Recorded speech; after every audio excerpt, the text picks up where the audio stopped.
ក្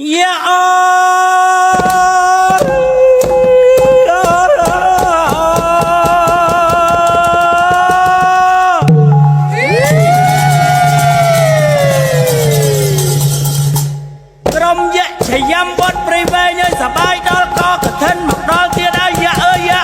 អូរ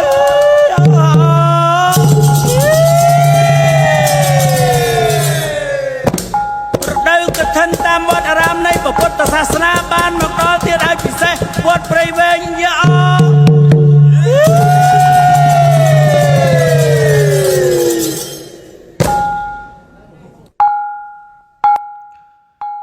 ពិធីបុណ្យកឋិនទានសាមគ្គីវត្តគិរីវណ្ណារាមហៅវត្តគិរីអណ្ដែតយើងខ្ញុំទាំងអស់គ្នា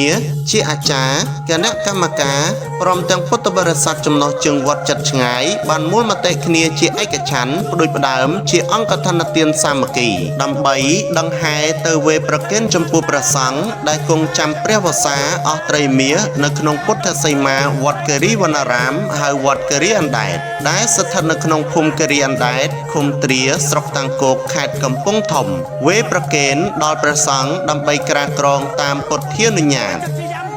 អាស្រ័យដូចបានជម្រាបនិងប្រគេនជូនខាងលើនេះសូមទ្រង់ឯកឧត្តមលោកជំទាវអ្នកអង្គញាលោកស្រីអ្នកនាងកញ្ញាព្រមទាំងពុទ្ធបរិស័ទចំណុះជើងវត្តនិងសប្បុរសជនទាំងក្នុងនិងក្រៅប្រទេសអញ្ជើញចូលរួមចាប់យកមគ្គផលតាមកម្លាំងសទ្ធាជ្រះថ្លារៀងខ្លួនកុំបីអខានឡើយកម្មវិធីបុណ្យថ្ងៃច័ន្ទ13កើតខែកដឹកឆ្នាំម្សាញ់សប្បុរស័កពុទ្ធសករាជ2569ត្រូវនឹងថ្ងៃទី3ខែវិច្ឆិកាឆ្នាំ2025វេលាម៉ោង 2:30 នាទីរសៀលជួបជុំពុទ្ធបរិស័ទញាតិមិត្តជិតឆ្ងាយប្រារព្ធពិធីក្រុងពាលីធ្វើបន់នមស្ការព្រះរតនត្រ័យសមាទានសិលនិមន្តព្រះសង្ឃចម្រើនព្រះបរិត្តនិងសម្ដែងព្រះធម៌ទេសនាថ្ងៃអង្គារ14កើតខែកដឹកឆ្នាំម្សាញ់សប្បុរស័កពុទ្ធសករាជ2569ត្រូវនឹងថ្ងៃទី4ខែវិច្ឆិកាឆ្នាំ2025វេលាម៉ោង